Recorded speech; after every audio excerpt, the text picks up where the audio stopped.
नमस्कार, मैं doctor Manju Singh SBL के यूट्यूब चैनल पर आपका स्वागत करती हूं। आज हम अपने homeopathy expert doctor AK Gupta से डायबिटीज मेलाइटिस के बारे में ऐसे सवालों के जवाब जानेंगे जो हमारे व्यूअर्स जानना चाहते हैं। एसबीएल के यूट्यूब चैनल पर आपका बहुत बहुत स्वागत है। नमस्कार, मैं doctor AK Gupta, founder director AKG OVM medical centre. Sir, सबसे पहले जानेंगे कि डायबिटीज क्या है और कैसे पहचाने कि किसी को डायबिटीज है। डायबिटीज एक एंडोक्राइन प्रॉब्लम है। बॉडी में जो पैंक्रियास होता है उसकी बीटा सेल से इंसुलिन लिबरेट होता है, उसकी मात्रा कम हो, अपर्याप्त हो या होता ही ना हो, तो ऐसे में उसको डायबिटीज मेलाइटिस हो जाता है। और जब वो इंसुलिन नहीं बन पाता तो उसको दवा के हिसाब से या दूसरी चीजों से इंसुलिन दिया जाता है ताकि वो उसको शर्करा को हटाने में पूरी तरह वो कर सके।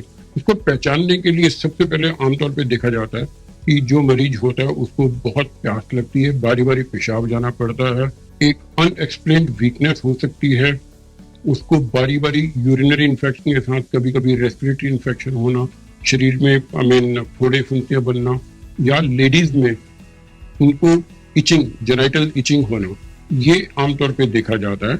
और कुछ लोगों को बाद में जैसे वीकनेस के साथ साथ आंखों में उनकी जो विजन है वो कमजोर हो जाता है, टांगों में कमजोरी महसूस होनी शुरू हो जाती है, और तो और कईयों को झंझनाहट या जैसे कि हम नम्बनेस कहते हैं या टिंगलिंग कहते हैं, उस टाइप की सेंसेशन महसूस होनी शुरू हो जाती है।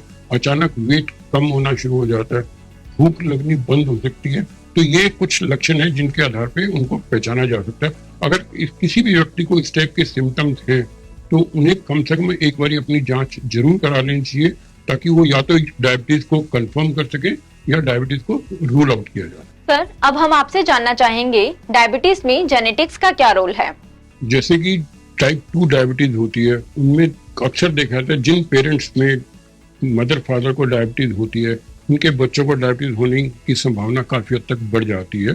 तो जेनेटिक्स का डेफिनेटली एक रोल है, परंतु खाली जेनेटिक्स ही नहीं, एक लाइफस्टाइल डिसऑर्डर भी है जिसको भी हमें ध्यान में रखना चाहिए, उससे भी डायबिटीज हो सकती है। सर, हमारे कुछ पेशेंट सवाल करते हैं कि अगर डायबिटीज में ब्लड शुगर लेवल अचानक से कम हो जाए तो क्या करना चाहिए।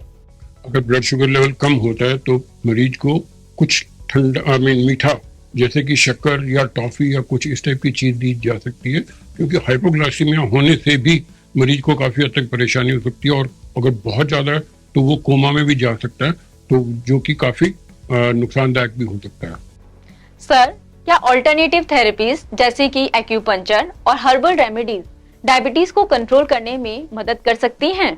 देखने में आया है कि ये कुछ हद तक उनको हेल्प करती हैं, परंतु डायबिटीज एक इस तरह की बीमारी है जिसमें हर चीज का इम्पैक्ट हो सकता है, परंतु जब तक आप उसको स्टैंडर्डाइज फॉर्म में नहीं करते तब तक उसको ट्रीटमेंट कंप्लीट नहीं माना जा सकता। और बेहतर ये है कि अगर आप कुछ भी कर रहे हैं तो किसी अच्छे एक्सपर्ट की संरक्षण में और देखरेख में ट्रीटमेंट लें जो कि आपको पूर्ण रूप से इलाज कर सके। सर, एक डायबिटिक पेशेंट पर स्ट्रेस का क्या प्रभाव पड़ता है? स्ट्रेस एक ऐसी चीज है जिसका प्रभाव शरीर के हर अंग में पड़ सकता है, दिमाग से लेके मानसिक और शारीरिक सब जगह पे। ऐसे ही डायबिटीज के ऊपर भी है। कहा जाता है कि जिन लोगों में स्ट्रेस है वो प्री डिस्पोज हो जाते हैं, उनमें प्रेसिपिटेट हो जाती है डायबिटीज अगर अंडरलाइंग है तो। बहुत लोगों में देखा गया कि बिल्कुल ठीक ठाक थे, अचानक उनको कोई सदमा लगा और देखने में आया कि उनकी डायबिटीज निकल के आ गई, हालांकि वो पहले से ही उस प्री डायबिटिक थे। सर, नींद का डायबिटिक पेशेंट पर क्या कुछ असर होता है?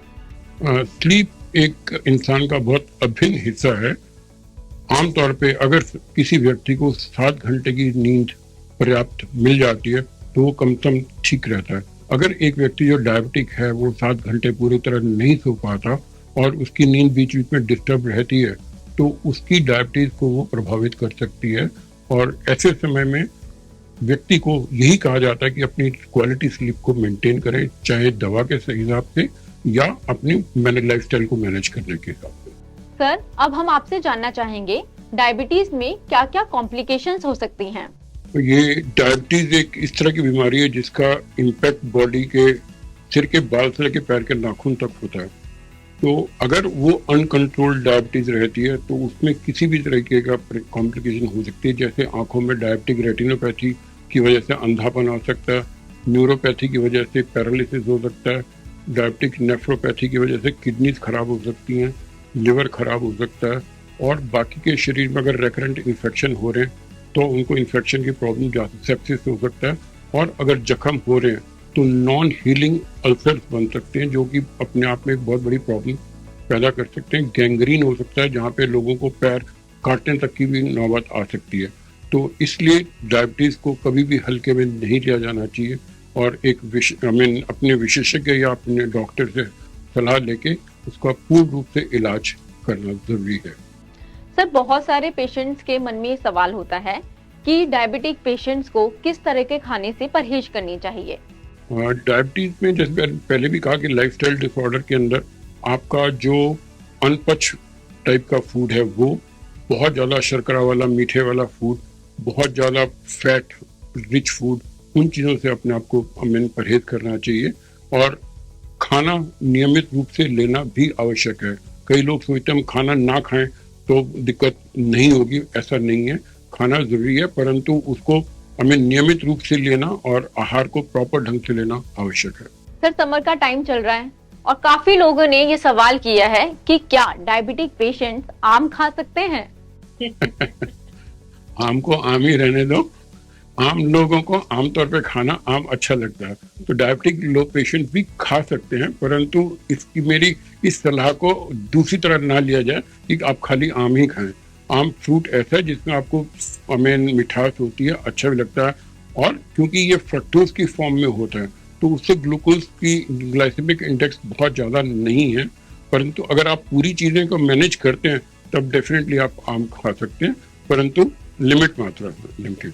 सर, अंत में हम आपसे ये जानना चाहेंगे कि होम्योपैथी डायबिटीज में कितनी हेल्पफुल है। होम्योपैथी का एक बहुत अच्छा रोल है डायबिटीज मेलाइटिस को ट्रीट करने में, और मैं यहाँ पे आपके माध्यम से बताना चाहूँगा कि जो पेशेंट पुराने डायबिटिक के हैं, चाहे वो एलोपैथी की ट्रीटमेंट ले रहे हैं, सालों साल से लेते आ रहे हैं, हमने ये भी देखा कि उनकी जो वो ट्रीटमेंट चल रहा होता है अब असर करना बंद कर देता है। तो ऐसे समय में जिन लोगों ने होम्योपैथी को उपचार शुरू करा और हमने उनको कॉन्स्टिट्यूशनल दवाइयाँ दी, तो देखने में आया कि वो उन्हीं मेडिसिन को दोबारा इफेक्ट करना शुरू कर दिया।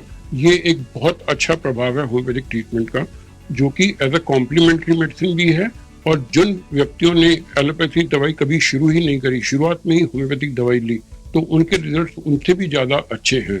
तो यहाँ पे होम्योपैथी की दोनों तरह से इफेक्ट है, अपने आप भी डायबिटीज को ट्रीट करने में, और अगर कोई ट्रीटमेंट पेशेंट दूसरा ले रहा है उसके साथ भी होम्योपैथी का एज अ कॉम्प्लीमेंट्री मेडिसिन ली जा सकती है, जिससे ओवरऑल कंडीशन और होने वाली कॉम्प्लिकेशन को होम्योपैथिक द्वारा काफी हद तक बचाया जा सकता है। सर, हमारे व्यूअर्स के लिए आपका कोई मैसेज? सबसे पहले तो ये कहना चाहूंगा कि अगर आपको जैसे ही पता चलता है कि आपको डायबिटीज है, हताश होने की आवश्यकता नहीं है, क्योंकि ये ट्रीटेबल भी है, मैनेजेबल भी है। परंतु कुछ लोगों का मानना है कि अगर डायबिटीज होगी तो हमारी जिंदगी खराब होगी, ऐसा कतई नहीं है। इसको आप अपने प्रॉपर ट्रीटमेंट, रेगुलर ट्रीटमेंट लें, मॉनिटर करें, और अपने लाइफस्टाइल को जैसे डॉक्टर आपको सलाह देता है उसको अपनाएं, और जरूरत पड़ने पर होम्योपैथी की सलाह लें और होम्योपैथी का उपचार कराएं, क्योंकि होम्योपैथी इंश्योर्स हेल्थ सेफली। ये आपको अपने होने वाले कॉम्प्लिकेशन से भी बचाती है डायबिटीज के। और एक चीज और, क्योंकि होम्योपैथी की दवाइयाँ मीठी होती हैं, तो ये सोच के कई लोग डायबिटीज का इलाज नहीं कराते कि अगर हमें मीठी दवाई खाएंगे तो डायबिटीज पर ट्रीटमेंट नहीं हो पाएगा। ऐसा कतई नहीं है। इससे होम्योपैथी की दवाइयाँ खाने से डायबिटीज बढ़ती नहीं है, और अगर जहाँ पे जरूरत होती भी है तो हम पेशेंट को दवाइयों को लिक्विड फॉर्म में भी दे सकते हैं। तो इससे कतई परहेज करने की जरूरत नहीं है। आप अगर डायबिटीज है तो उसका पूर्ण रूप से अपना इलाज कराएं, अवश्य कराएं, और होम्योपैथी से भी कराएं। धन्यवाद। थैंक यू सर, अपना टाइम निकालने के लिए और हमारे व्यूअर्स को डायबिटीज से रिलेटेड जागरूक करने के लिए। अगर आपके मन में फिर भी कोई सवाल है तो आप हमें कमेंट सेक्शन में लिख सकते हैं। ऐसी ही और इन्फॉर्मेटिव वीडियोस के लिए आप SBL का YouTube चैनल सब्सक्राइब कर सकते हैं। धन्यवाद।